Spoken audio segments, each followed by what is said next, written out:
Mesmo sendo um amador, decidi escrever esta narrativa. Dei à história o título de A Ponte Flutuante dos Sonhos. Tudo o que registrei é verídico. Não há uma única mentira.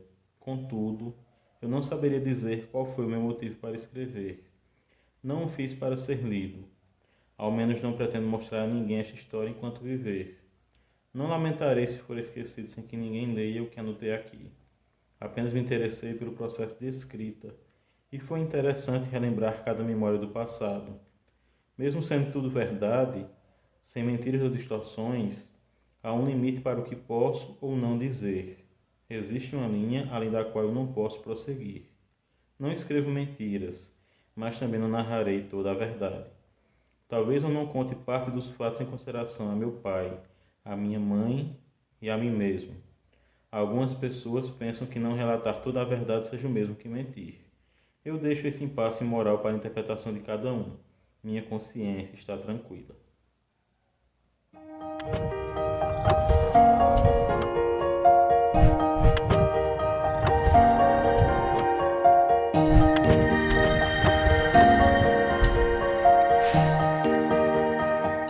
Bem-vindo a mais um Quixotada, seu programa de literatura, trazendo hoje mais um autor japonês. Dessa vez vai ser o Junichiro Tanizaki, com duas novelas, A Ponte Flutuante dos Sonhos, seguido de Retrato de Shunkin.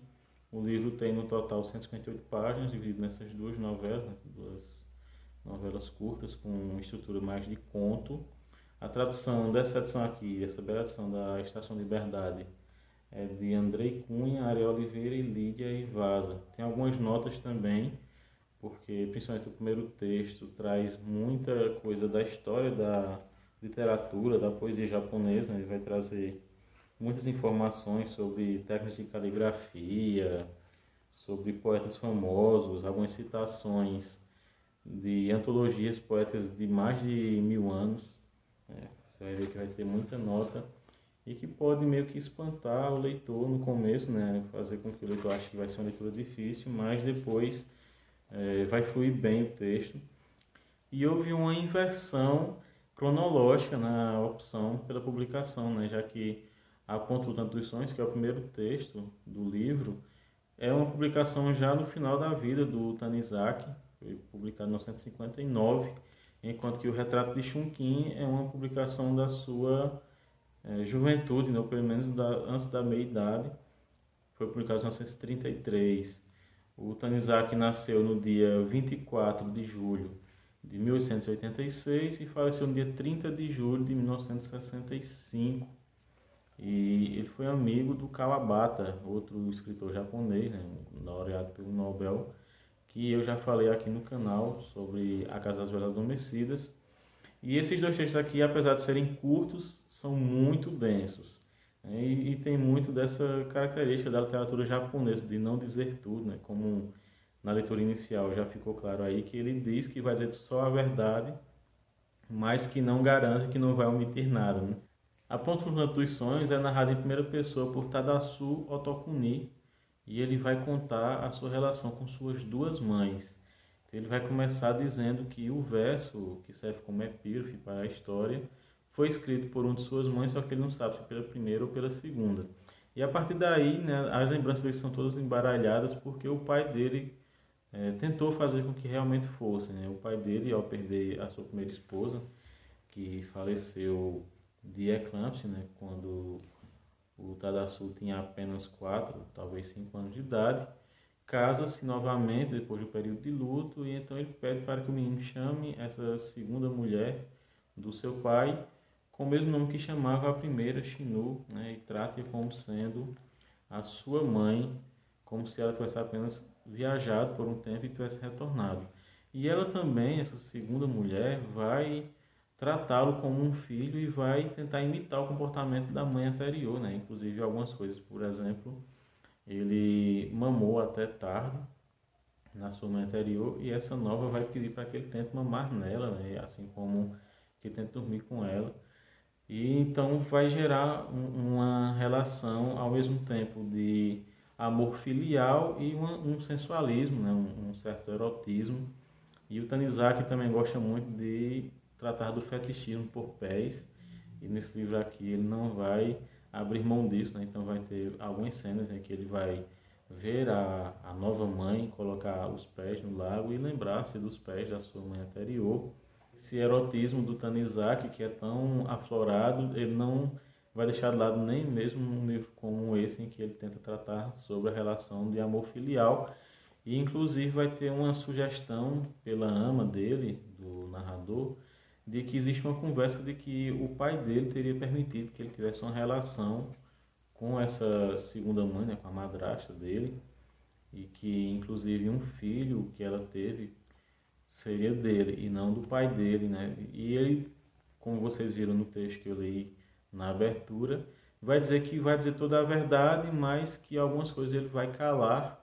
Então fica a dúvida, será que essa história, essa fofoca que estão contando, realmente é apenas uma fofoca?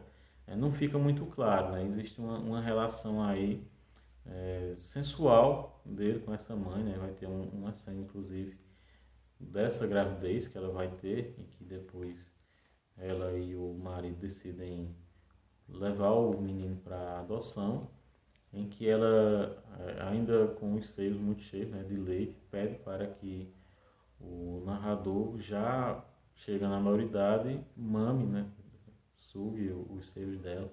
E ele, ao mesmo tempo que vai falar sobre isso como uma relação filial, é bem estranha a forma como ele descreve, né, e leva muito para esse lado também do sensualismo, do erotismo, mas de uma forma que causa uma grande estranheza, pelo menos para mim causou uma grande estranheza.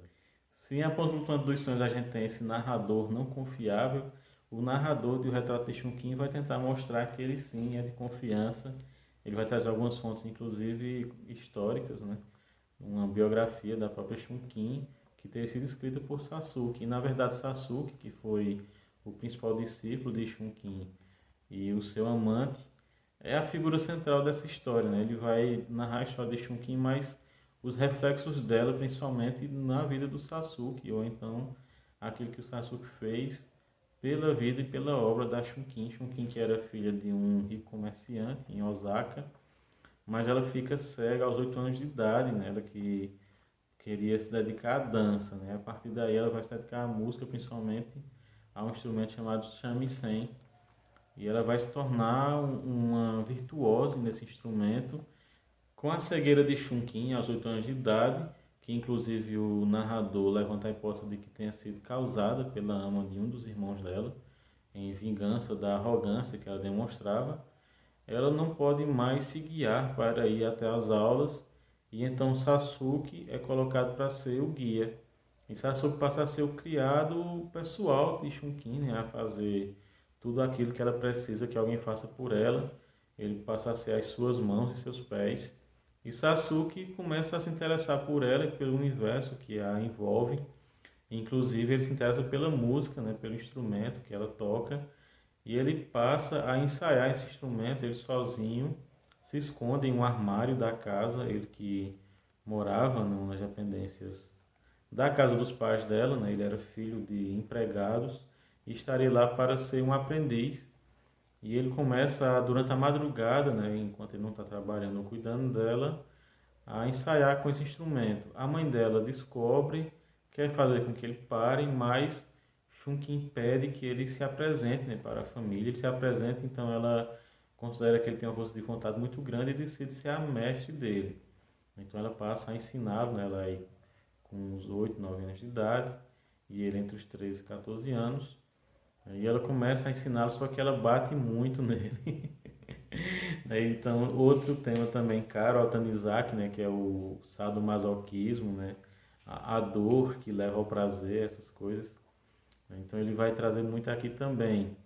E eles vão ter realmente uma relação erótica, inclusive ela vai ficar grávida, ela ainda é adolescente, aos 15 anos de idade, só que ela não admite que seja filho dele, a criança, e decide dar também para a adoção. Ela nunca vai admitir que tem uma relação com Sasuke, né? Até a morte ela nunca admitiu isso. E Sasuke também nunca fez questão de que ela admitisse. Então essa relação, esse amor abusivo, né, da Chungking em relação ao Sasuke, que vai levá-lo ao sacrifício extremo. Eu não vou contar para vocês qual é, mas é uma cena muito impactante, né? Em relação a essa questão da arte, a relação da arte com a dor, com a violência, né? Os mestres violentos em relação aos seus discípulos, tem um texto bem interessante, né, que eu vou ler para vocês. É na página 106. Antigamente, os ensaios intensos e os mestres violentos eram comuns nas práticas artísticas.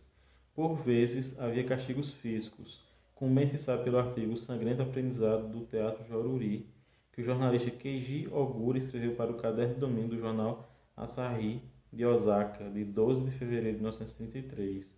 O mestre cantor Koshiji III tinha uma cicatriz em forma de meia-lua no sobrolho, pois seu mestre Danshichi Toyozawa certa vez ficou tão irritado por ele não aprender com a rapidez necessária que arremessou o plectro do shamisen em seu rosto.